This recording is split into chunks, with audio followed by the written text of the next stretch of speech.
ఓం నమ శివాయ శ్రీమాత్రే నమ. మిత్రులకి శ్రేయభిలాషులకి అలాగే నన్ను ఇంతగా ఆదరిస్తున్న యూట్యూబ్ ప్రేక్షకులందరికీ కూడా పేరు పేరు ధన్యవాదాలు. మిత్రులారా, మీ అందరికీ కూడా ఆ పరాదేవత ఎల్లవెల్లలా మీతో ఉండి మీ మనోవాంఛ నెరవేర్చాలని మనస్ఫూర్తిగా కోరుకుంటున్నాను. ఈరోజు మనం అతి తేలికైన అద్భుతమైన ఒక సిద్ధి ఉపాయాన్ని తెలుసుకుందాం. ఈ ఉపాయానికి కావాల్సిన పదార్థాలు ఒక లవంగ కావాలి, అలాగే కర్పూరం కావాలి. ఇది ఎలా చేయాలి, ఏ విధంగా చేయాలి, చేయటం వల్ల కలిగే లాభాన్ని మీకు వివరిస్తాను. చాలామంది మిత్రులు మెయిల్స్లోను కామెంట్స్లోనూ గురువుగారు మాకు ధన సంపాదన పాయింట్ ఆఫ్ వ్యూలో ఏదో ఒక ఆటంకం వస్తూనే ఉంటుంది, మాకు సమస్య ధనంతోనే ఉంది, ధనం ఎప్పుడూ కూడా మాకు అనుకున్న సమయానికి అందుబాటు కావడం లేదు, అలాగే మాకు ధనానికి ఏదో ఒక ఆటంకం వస్తుంది, అది వృత్తి వ్యాపారాల్లోనూ ఉద్యోగంలోనూ ప్రతి విషయంలో కూడా మాకు ధనానికి ఆటంకాలు వస్తున్నాయి, ఆ ఆటంకాలు రాకుండా ఉండాలి, ఆ సమస్య నుంచి బయటపడాలి అని చాలామంది మిత్రులు కామెంట్స్లో అనడం జరిగింది. అలాగే మీ ఇంటి లోపల ఎప్పుడు ఏదో ఒక సమస్య వెంటాడుతూ ఉంటే ఆ సమస్య నుంచి బయటపడడానికి కూడా ఈ ఉపాయం అద్భుతంగా పనిచేస్తుంది. ఈ ఉపాయాన్ని ఎవరైనా చేయవచ్చు. ఈ ఉపాయాన్ని ఎలా చేయాలి, ఏ విధంగా చేస్తాను. ఈ ఉపాయాన్ని ఆదివారం నాడు చేయాలి. ఆదివారం నాడు సాయంత్రం అంటే సూర్యాస్తమయం అయ్యే సమయం నుంచి నైట్ 9 గంటల లోపు మాత్రమే చేయాలి. ఇది ప్రతి ఆదివారం చేయవలసిన ఉపాయం. ఎలా చేయాలో వివరిస్తాను. మీకు ఈ వీడియో నచ్చినట్లయితే లైక్ చేయండి, నా ఛానల్ సబ్స్క్రైబ్ చేసుకోండి, పక్కనే ఉన్న గంట సింబల్ యాక్టివేట్ చేసుకోండి, 10 మంది మిత్రులకి షేర్ చేయండి. మీరు ఎవరైతే సమస్యలతో బాధపడుతున్నారో వారు మాత్రమే ఈ ఉపాయాన్ని ప్రయత్నం చేయండి. సమస్యలు లేని వారు ప్రయత్నం చేయవద్దు.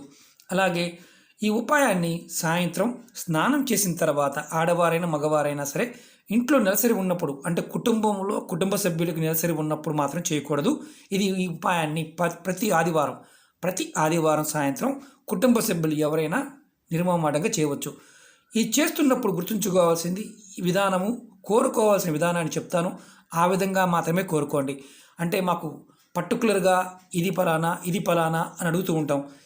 ఇక్కడ ఏంటంటే ఈ ఉపాయం చేస్తున్నప్పుడు సమస్య మాత్రమే చెప్పాలి. అంటే నాకు అది కావాలి ఇది కావాలని కాదు. నేను ఈ సమస్యతో బాధపడుతున్నాను, ఈ సమస్య నుంచి బయటపడాలి, ఆర్థికమైన సమస్య, ధన సమస్యలు మాత్రమే చెప్పాలి. నాకు అది కావాలి ఇది కావాలి ఇంత కావాలని కాదు, సమస్యల నుంచి బయటపడాలి అని చెప్పుకొని చేయాలి. ముందుగా మీరు ఇలా ఒక పువ్వున్న లవంగ తీసుకోండి. అలాగే కర్పూరాన్ని 2 కర్పూరం బిళ్ళలు తీసుకోండి. దీనికి మీరు వీలైతే పచ్చకర్పూరాన్ని వాడితే చాలా శ్రేష్టం. పచ్చకర్పూరం దొరకకపోయినా మామూలు కర్పూరాన్ని వాడవచ్చు. 2 కర్పూర బిళ్ళలు తీసుకోండి. అలాగే ఒక పువ్వు ఉన్న లవంగ తీసుకోండి. ఇది మీరు ఇలా తీసుకొని సాయంత్రం సూర్యాస్తమయ సమయంలో ఆదివారం నాడు మాత్రమే చేయాలి. ఇది సూర్యాస్తమయ సమయంలో మీరు ఇలా ఒక ప్లేట్లో పెట్టి మీ పూజా మందిరంలో కానీ మీరు ఎక్కడైతే పూజ చేస్తూ ఉంటారో ఆ పూజ చేసే ప్రదేశంలో అక్కడ ఇలా పెట్టండి. ఇలా పెట్టి మీరు కళ్ళు మూసుకొని 2 చేతులు జోడించి స్వామివారికి నమస్కారం చేసుకొని మీ ఇష్టదైవానికి సూర్యభగవానికి అనుకోండి. సాయంత్రం సూర్యాస్తమయం సమయం నుంచి మొదలుపెట్టి నైట్ 9 గంటల లోపు మాత్రమే చేయాలి. ఇది ముందు ప్లేటు అలా పెట్టండి, సూర్యాస్తమయ సమయంలో అలా పెట్టండి, తర్వాతైనా పెట్టవచ్చు.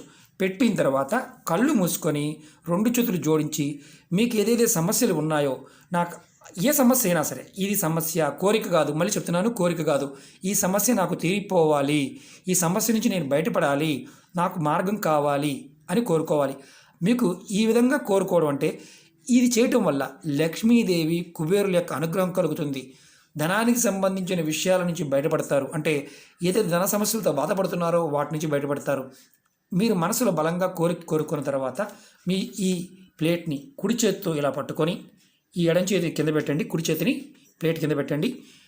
పెట్టిన తర్వాత మీరు ఒక మంత్రాన్ని 21 సార్లు అనుకోండి. ఓం సూర్యాయ నమః, ఓం సూర్యాయ నమః, ఓం సూర్యాయ నమః అనే మంత్రాన్ని 21 సార్లు అనుకోండి. అనుకున్న తర్వాత మీరు బాగా గుర్తుంచుకోండి. అనుకున్న తర్వాత మళ్ళీ ఒకసారి మీరు ఏదైతే సమస్యలతో బాధపడుతున్నారో ఆ సమస్యలు చెప్పుకున్న తర్వాత మీరు ఈ 2 కర్పూరం బిళ్ళల పైన ఈ లవంగని ఇలా పెట్టి అదే ప్లేట్లో మీరు వెలిగించండి. ఈ పూజా మందిరంలో వెలిగించండి. చూడండి, ఇలా వెలిగించండి. వెలిగించిన తర్వాత ఈ ప్లేట్ పట్టుకొని మీరు ఎవరైతే చేశారో, కుటుంబ సభ్యులు ఎవరైతే చేశారో మీ ఇంట్లో ఉన్న అన్ని గదుల్లో కూడా తిప్పండి. తిప్పిన తర్వాత ఏదైతే దీంట్లో కాస్త ఆ లవంగ మసి వస్తుంది, ఆ మసిని నీళ్ళల్లో కలిపేసి షింక్లో పోసేయండి. మీరు ఇది ప్రతి ఆదివారం నాడు మంత్రాన్ని చెప్పుకోవాలి, మీ కోరిక చెప్పుకోవాలి. ఇలా మీరు ప్రతి ఆదివారం నాడు సాయంత్రం సమయంలో చేస్తూ ఉంటే మీ మీద లక్ష్మీ కుబేరుల యొక్క అనుగ్రహం కలుగుతుంది. ఆర్థికమైన సమస్యల నుంచి బయటపడతారు. ఆర్థికమైన సమస్యలు ఒకటే కాదు, ఇంకా మిగతా సమస్యలు ఏదైనా మీరు బాధపడుతూ ఉన్నా ఆ సమస్యల నుంచి త్వరగా మీరు బయటపడడానికి మార్గం తెలుస్తుంది.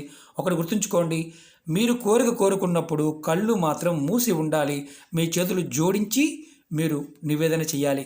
ఈ విధంగా ప్రతి ఆదివారం సాయంత్రం మీరు చేయటం వల్ల, సాయంత్రం సూర్యాస్తమయ సమయం నుంచి 9 గంటల మధ్య ప్రాంతంలో చేయటం వల్ల మీరు రోజు మీకు ఏదైతే సమస్యలు ఉన్నాయో ఆ సమస్యల నుంచి మెల్లమెల్లగా బయటపడతారు. ఇది కూడా సిద్ధి ఉపాయం ఖచ్చితంగా మీకు పనిచేస్తుంది. వెలిగించిన తర్వాత అన్ని గదులు కూడా మీరు చూపించాలి, అది గుర్తుంచుకోండి. కొంచెం పెద్ద ప్లేట్ తీసుకోండి, ఎందుకంటే చిన్న ప్లేట్ అనుకోండి వెలిగించిన తర్వాత వేడెక్కుతుంది, పట్టుకోవడం కష్టమవుతుంది. కాబట్టి క్లాత్తో అయినా మీరు పట్టుకోవచ్చు, ఇబ్బంది లేదు. కొంచెం పెద్ద ప్లేట్ తీసుకొని ఈ చిన్న పరిహారాన్ని ప్రయత్నపూర్వకంగా చేయండి. ఓకే మిత్రులారా, మీకు ఈ వీడియో నచ్చినట్లయితే లైక్ చేయండి. అలాగే చాలామంది మిత్రులు రెగ్యులర్గా అడుగుతూ ఉన్నారు సమస్యల గురించి. నా వీడియోస్లో ఉన్నాయి, అలాగే మీరు ప్లేలిస్ట్లోకి వెళ్ళండి. మీరు ఏదైతే చేయగలుగుతారో దాన్ని ప్రయత్నించేయండి. ఈ ఉపాయం చేస్తున్నప్పుడు బలంగా గుర్తుంచుకోవాల్సిన విషయం ఏంటంటే, మనం ఏదైతే సమస్య ఉందో సమస్యని మాత్రమే చెప్పాలి, కోరికలు కాదు, సమస్యలు మాత్రమే చెప్పాలి. ప్రయత్నపూర్వకంగా చేయండి, ప్రతి ఆదివారం చేయండి. ఖచ్చితంగా లక్ష్మీదేవి కుబేరు యొక్క అనుగ్రహం కలుగుతుంది. మంత్రాన్ని కూడా 21 సార్లు ఖచ్చితంగా అనుకోండి, ఫలితం వచ్చి తీరుతుంది. ఓకే మిత్రులారా, ఓం నమః శివాయ, శ్రీ మాత్రే నమః.